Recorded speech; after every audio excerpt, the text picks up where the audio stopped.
अब बेटा हम ग्रुप वाइज देखेंगे कि हर एक ग्रुप जो है उसका कुछ ना कुछ नाम होता है और कोई ना कोई प्रॉपर्टी होती है। जैसे ग्रुप 1 के एलिमेंट्स की अगर मैं बात करूँ ना, तो ग्रुप 1 के एलिमेंट्स को कहते हैं अल्कली मेटल्स। क्या कहते हैं? Alkali metals. इस साइड पे जो होती हैं ये मेटल्स होती हैं और राइट साइड पे क्या होती हैं? नॉन मेटल्स होती हैं। हमने कहा था बस अकेला हाइड्रोजन ऐसा है जो कि नॉन मेटल है, लेकिन पड़ा वो लेफ्ट साइड पे है, मेटल वाली साइड पे पड़ा हुआ। ये जो ग्रीन कलर है ना, ये नॉन मेटल्स का कलर होता है, ठीक है। और ये वैसे नोबल गैसेज हैं आपके पास और ये मेटलॉइड्स हैं। तो अभी हम देखते हैं ग्रुप 1 के एलिमेंट्स के बारे में कि ग्रुप 1 को क्या कहते हैं? Alkali metals. आपकी बुक में लिखा हुआ है, परेशान नहीं होना। ग्रुप 2 के एलिमेंट्स को कहते हैं, इनकी फैमिली का नाम है, फैमिलीज के नाम देख रहे हैं। जैसे अभी आपको मैंने बताया ना, ये जो है कॉइनेज फैमिली है। इसी तरह से बेटा ये जो 2 वाले ग्रुप है, इसके फैमिली का नाम होता है अल्कलाइन अर्थ मेटल्स। क्या नाम होता है? Alkaline earth metals. अब ग्रुप 3 पे आ जाए। ग्रुप 3 में बोरोन से स्टार्ट हो रहा है ना, तो कह देते हैं बोरोन फैमिली। कार्बन से स्टार्ट हो रहा है तो इसलिए कह देते हैं कार्बन फैमिली। नाइट्रोजन से स्टार्ट हो रहा है इसीलिए इसे कहते हैं नाइट्रोजन फैमिली। ऑक्सीजन से स्टार्ट हो रहा है इसीलिए इसे ऑक्सीजन फैमिली। लेकिन ऑक्सीजन फैमिली में जो सल्फर है ना, उसका भी बड़ा नाम होता है, ये भी बहुत ज्यादा फेमस है, तो इस वजह से हम समटाइम इसे कह देते हैं सल्फर फैमिली भी कह सकते हैं।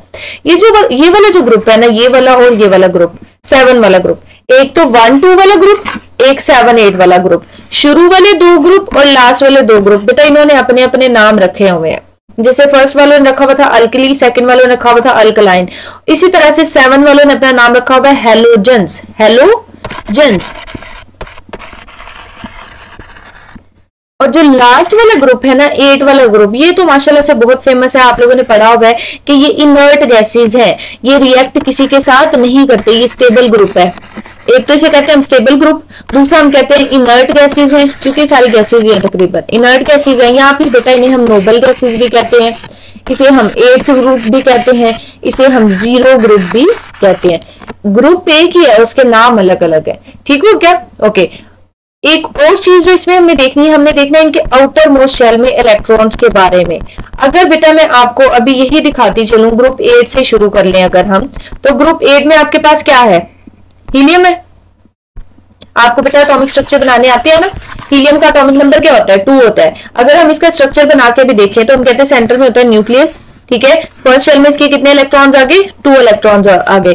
फर्स्ट शेल और इलेक्ट्रॉन्स बेटा फिल कर सकता है? बताएं जरा मुझे। नहीं ना कर सकता। तो ये क्या है? कंप्लीट है। इसका पहला शेल ही इसका आखिरी शेल है और ये कंप्लीट है। और कंप्लीट शेल वाले किस में आते हैं? लास्ट वाले ग्रुप में आते हैं। अब यही सबसे पहले मैंने आपको क्यों कराया, अभी मैं आपको बताती हूँ। बाकी बेटा अभी हम न्यूऑन देखते हैं, न्यूऑन को ड्रॉ करके देखते हैं। न्यूऑन को जब ड्रॉ किया तो न्यूऑन के फर्स्ट शेल में आगे 2 इलेक्ट्रॉन्स, ठीक है। सेकंड शेल में कितने आ जाएंगे? 8। 10 पूरे हो गए, क्योंकि न्यूऑन का एटॉमिक नंबर क्या होता है? 10 होता है। आप 2-2 इधर इकट्ठे करके बेटा ड्रॉ कर सकते हो। ये नियोन हमने बना लिया। नियोन के लास्ट में कितने इलेक्ट्रॉन है? 8 इलेक्ट्रॉन। इसी तरह बेटा आर्गन, आर्गन का एटॉमिक नंबर होता है 18। अगर आर्गन में बनाऊं यहाँ पे, तो आर्गन के भी फर्स्ट शेल में कितने आएंगे इलेक्ट्रॉन्स?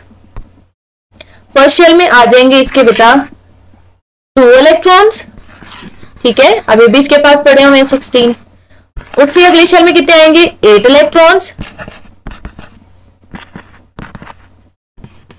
अभी भी इसके पास 8 पड़े हुए हैं, वो थर्ड शेल में आ जाएंगे। 1 2 3 4 5 6 7 8, ठीक है। इसके भी लास्ट शेल में बेटा कितने इलेक्ट्रॉन्स हैं? 8 इलेक्ट्रॉन्स ही हैं। नियोन के लास्ट शेल में भी कितने थे? 8। इसी तरह बेटा अगर आप क्रिप्टोन बनाओ, जीनोन बनाओ, रेडोन बनाओ, सबके एटॉमिक स्ट्रक्चर अगर आप बनाते जाते हो ना, तो आपको पता चलता है इन सब के लास्ट शेल में कितने इलेक्ट्रॉन्स आते हैं? 8 इलेक्ट्रॉन्स आते हैं। कितने इलेक्ट्रॉन्स आते हैं? 8 इलेक्ट्रॉन्स आते हैं। इसी वजह से इस ग्रुप को हम 8th ग्रुप भी कहते हैं, ठीक है। 8th ग्रुप है। Why it is 8th group? Because it's last shell या वैलेंस शेल कंटेन्स 8 इलेक्ट्रॉन्स। अब इसको अलग से बताने का मकसद, ये हीलियम बस 8th ग्रुप में ऐसा है जिसके लास्ट शेल में 8 इलेक्ट्रॉन्स नहीं है, लेकिन फिर भी इसे 8 ग्रुप में रखा जाता है। क्यों रखा जाता है? क्योंकि इसका फर्स्ट शेल ही इसका लास्ट शेल है और ये क्या है? कंप्लीट।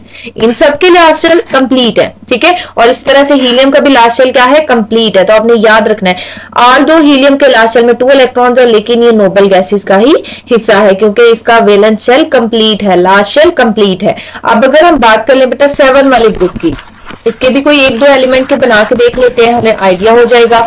जैसे 7 वाला ग्रुप है, फ्लोरीन का एटॉमिक नंबर क्या है? फ्लोरीन का एटॉमिक नंबर है 9। फर्स्ट शेल में कितने आ गए? 2 इलेक्ट्रॉन्स। अगले शेल में कितने आएंगे बेटा 7, 9 और 7, 2 और 7 कितने होते हैं 9 पूरे हो गए ना। तो फ्लोरीन के लास्ट शेल में कितने इलेक्ट्रॉन है 7 इलेक्ट्रॉन्स। इसी वजह से इसे किस ग्रुप में रखते हैं हम 7 ग्रुप में रखते हैं। ठीक है 7 इस तरह से लिखते हैं ऐसे, सही है ये वाला। ओके उसके अलावा बेटा अगर मैं क्लोरीन बनाने की कोशिश करूं, क्लोरीन जो है उसके 17 है एटॉमिक नंबर, तो इलेक्ट्रॉन भी कितने हो गए 17। फर्स्ट शेल में 2 आ जाएंगे, सेकंड शेल में 8 आ जाएंगे, पीछे कितने बच गए 7, तो इसके लास्ट शेल में कितने आ गए 7। इसी वजह से बेटा ये सारे ग्रुप्स के जो एलिमेंट्स है ना इनके आउटर मोस्ट शेल में इलेक्ट्रॉन्स क्या होंगे सेम होंगे। इसी तरह बेटा ऑक्सीजन की बात करें तो ऑक्सीजन का एटॉमिक नंबर है 8, फर्स्ट शेल में इसके 2 आ गए, सेकंड शेल में कितने आएंगे 6।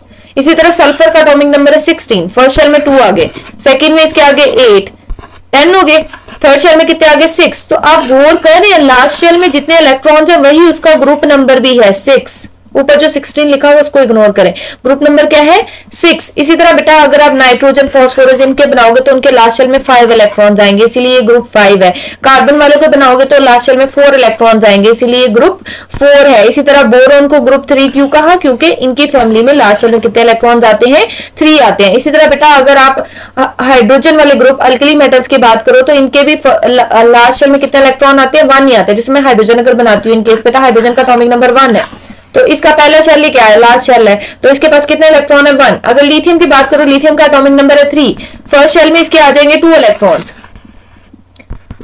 और सेकंड शेल में कितने आएंगे 1, तो इसके लास्ट शेल में कितने इलेक्ट्रॉन्स बने 1। इसी तरह सोडियम बनाओगे उसमें भी ऐसे ही होगा। और इसी तरह बेटा अगर आप सेकंड ग्रुप की बात करते हो तो इनमें भी कितने आते हैं इलेक्ट्रॉन्स, लास्ट शेल में 2 इलेक्ट्रॉन्स आते हैं। ओके बेटा, तो इस पीरियोडिक टेबल को थोड़ा सा आप लोग बेशक पीछे करके तो अच्छे से समझ लीजिएगा। इन पॉइंट्स को जब आपको समझ आ जाएगी ना तो आपको बेटा लर्न करने में बहुत आसानी होगी। अभी हम देखते हैं कि आपकी बुक पे क्या लिखा हुआ है। ठीक हो क्या, अब देखो बेटा ग्रुप नंबर 1, ग्रुप नंबर 1 के बारे में क्या बता रहे हैं, कहते हैं group number 1 is also known as alkali metals. Alkali metals कहते हैं because they have 1 electron in their outer most shell, outer shell में 1 इलेक्ट्रॉन होता है। ग्रुप 2 के एलिमेंट्स को अल्कलाइन अर्थ मेटल्स कहते हैं and they have 2 electrons in their outer shell. Group 3 के एलिमेंट्स जो है उनके पास कितने इलेक्ट्रॉन्स है 3 इलेक्ट्रॉन्स है आउटर शेल में और इनको कहते हैं क्या है boron family.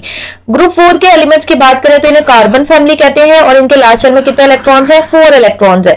Group 5 nitrogen family है, नाइट्रोजन फैमिली है 5 वाला ग्रुप है तो लास्ट शेल में कितने इलेक्ट्रॉन्स होंगे 5 इलेक्ट्रॉन्स होंगे। इसी तरह बेटा जो ग्रुप 6 है उसको ऑक्सीजन या फिर सल्फर मेन एलिमेंट्स है, उसी बेसिस पे हम ऑक्सीजन फैमिली भी कह लेते हैं, सल्फर फैमिली भी कह लेते हैं और इसके लास्ट शेल में कितने इलेक्ट्रॉन्स होते हैं 6। ग्रुप 7 इनको हम हेलोजेंस कहते हैं और इनकी लास्ट शेल में कितनी इलेक्ट्रॉन्स होते हैं बेटा 7 इलेक्ट्रॉन्स होते हैं। ये पॉइंट मैंने आपको कल बताया था, इनके लास्ट शेल में 7 इलेक्ट्रॉन होते हैं और ग्रुप 1 के लास्ट शेल में 1 इलेक्ट्रॉन होते हैं। तो ये भी बहुत ज्यादा रिएक्टिव होते हैं और ये भी बहुत ज्यादा रिएक्टिव होते हैं। क्यों रिएक्टिव होते हैं, क्योंकि 7 है ना तो एक और इलेक्ट्रॉन मिल जाए ना कहीं से तो फौरन से अपने 8 कंप्लीट कर लेते हैं। तो इसी वजह से हम कहते हैं कि जो हेलोजेंस हैं दे आर रिएक्टिव एलिमेंट्स, बहुत ज्यादा जल्दी से रिएक्ट कर जाते हैं। Why, because they have 1 empty space in their outer shell, आखिरी शेल में एक जगह खाली है। ठीक है, उसके अलावा हेलोजेंस कहते हैं ये कलर्ड गैसेस होती हैं और बहुत पॉइजनस होती हैं, पॉइजनस मतलब टॉक्सिक होती हैं। ग्रुप 8 के जो एलिमेंट्स हैं उनको आप क्या कहते हैं, हम कहते हैं ये फेमस है। क्यों फेमस है, बिकॉज इट इज अनरिएक्टिव, इसमें जितने भी एलिमेंट्स हैं वो रिएक्ट आपस में नहीं करते, उनके आखिरी शेल कंप्लीटली फिल्ड है। इनको हम ग्रुप 8 भी कहते हैं, ग्रुप 0 भी कहते हैं, नोबल गैसेस भी कहते हैं, इनर्ट गैसेस भी कहते हैं। अब बेटा ये टेस्ट ऑफ सेल्फ के क्वेश्चंस की बात कर लें तो आपने सारे के सारे क्वेश्चन करने हैं। क्वेश्चन नंबर 1 देखें,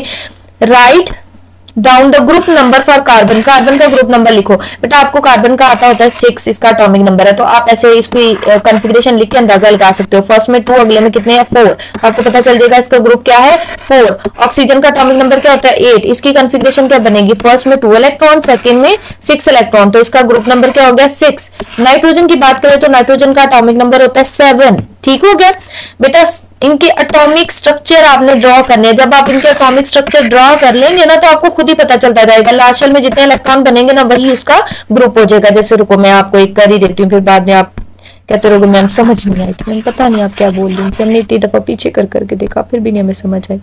चलो मैं बता देती हूँ आपको। अगर नाइट्रोजन की बात करते थे ना तो आपने इन सब के एटॉमिक स्ट्रक्चर बनाने, एटॉमिक स्ट्रक्चर बनाने तो नाइट्रोजन का बना के देखें जरा। न्यूक्लियस, फर्स्ट शेल में 2 इलेक्ट्रॉन्स, नाइट्रोजन का एटॉमिक नंबर क्या है बेटा 7 है। ठीक है, सेकंड शेल में कितने आएंगे 5, 1 2 3 4 5। तो नाइट्रोजन का ग्रुप नंबर क्या हो गया 5। नाइट्रोजन के लास्ट शेल में कितने इलेक्ट्रॉन्स आ गए 5। इसके 5 इलेक्ट्रॉन्स आने की वजह से ही नाइट्रोजन का ग्रुप नंबर क्या हो गया बेटा 5। इसी तरह सल्फर का एटॉमिक नंबर होता है 16, उसका भी आप मॉडल ड्रॉ करेंगे। जब आप मॉडल ड्रॉ करेंगे तो आपको पता चलेगा फर्स्ट शेल में 2 इलेक्ट्रॉन्स आ रहे हैं, सेकंड में 8 आ रहे हैं और उसके बाद अगले में कितने आ रहे हैं बेटा 6 आ रहे हैं। इसी वजह से हम कहते हैं कौन से ग्रुप से है 6 से। ये अभी हमने सल्फर का बल्कि बनाया भी था इधर, अब बेस कर दिया। ओके, उसके बाद देखिए बेटा इसी तरीके से आपने इनके स्ट्रक्चर्स बनाने और साथ में नीचे लिख देना group number this, group number this. Question number 2, where in the periodic table do find the precious metal gold silver and platinum. बेटा ये किधर आ रहे थे, कॉइनेज मेटल ट्रांजिशन वाले ग्रुप में आ रहे थे, बी वाले पार्ट में आ रहे थे। ठीक हो गया। उसके बाद कह रहे write down the names of the elements having this symbols. In symbols को देखते हुए आपने पीरियोडिक टेबल खोलना है और उधर से इनके नाम ढूंढने हैं। जैसे आपको पीबी दिख रहा है, अभी मैं आपको बताती हूँ किस तरह से। इसको लेड कहते हैं। आपने यहां से ढूंढना है कि पीबी किधर है। ये है बेटा पीबी। इसके नीचे गौर करोगे ना तो इसका नाम लिखा होगा लेड। ठीक है, तो ये हो गया लेड। आपने इसी तरह पीरियोडिक टेबल से देख के बाकियों के नाम भी लिख देने हैं। जैसे आपके पास पीबी लेड है, एसएन जो है वो होता है टिन, डब्ल्यू होता है टंगस्टन, के होता है पोटेशियम, उसके बाद पी है फॉस्फोरस और एजी है मरकरी। ओके, क्वेश्चन नंबर 4 इनके नाम लिखने हैं। ठीक है, क्वेश्चन नंबर 4 देखें, how many electrons do these elements have in their outer shell. इनके पास कितने इलेक्ट्रॉन है आउटर शेल में, ये बात बतानी है और बी वाला पार्ट भी साथ ही देखते चले। कहते हैं आपको कैसे पता चलेगा कि इनके आउटर शेल में कितने इलेक्ट्रॉन्स है। तो बेटा आप एटॉमिक स्ट्रक्चर ड्रॉ करोगे। ये देखो अभी नाइट्रोजन ही बनाई हुई है सामने, एटॉमिक स्ट्रक्चर ड्रॉ करोगे और साथ में बता दोगे कितने इलेक्ट्रॉन्स है इसके पास लास्ट वाले शेल में 1 2 3 4 5। तो आप नाइट्रोजन बनाओगे साथ में नीचे बता दोगे 5 इलेक्ट्रॉन्स। इसी तरह क्लोरीन बनाओगे साथ में बता दोगे नीचे के 7 इलेक्ट्रॉन्स बच रहे हैं। कैल्शियम का एटॉमिक नंबर होता है 20। ठीक है, जब इसको आप ड्रॉ करोगे ना तो इसके बेटा लास्ट शेल में 2 इलेक्ट्रॉन्स आएंगे। तो ड्रॉ करके तो नीचे आप मेंशन कर देंगे 2 इलेक्ट्रॉन्स। तो यही आपका रीजन आ जाएगा। क्वेश्चन नंबर 5 देखें, what do the elements in these groups have in common. कहते हैं इन एलिमेंट्स का क्या आपस में कॉमन है। अगर आप ओवरऑल इन ग्रुप्स का आपस में कॉमन देखो तो आप कहोगे they all belong to periodic table, यहाँ पे they all are part of periodic table, या फिर आप कह सकते हैं they are groups in periodic table. ये पीरियोडिक टेबल के ग्रुप्स हैं। अब इनमें कॉमन क्या है, ऊपर बेटा आपने बातें की है। अल्कली मेटल्स जो होती हैं वो कैसी हैं, इनके आउटर मोस्ट शेल में 1 इलेक्ट्रॉन है। हेलोजन के आउटर मोस्ट शेल में 7 इलेक्ट्रॉन है, ये 1 स्पेस है। नोबल गैसेस के आउटर मोस्ट शेल फिल्ड है, कंप्लीट है। तो ऊपर इनके बारे में लिखा हुआ है, उधर से देख के आप नोट कर सकते हैं। ओके बेटा, कोई भी डाउट हो, ये थोड़ा सा आपको डिफिकल्ट जरूर लग रहा होगा बेटा, लेकिन एक दफा बहुत ही ज्यादा फोकस करके ध्यान से देखिएगा, इंशाल्लाह आपको समझ आ जाएगी। अल्लाह हाफिज।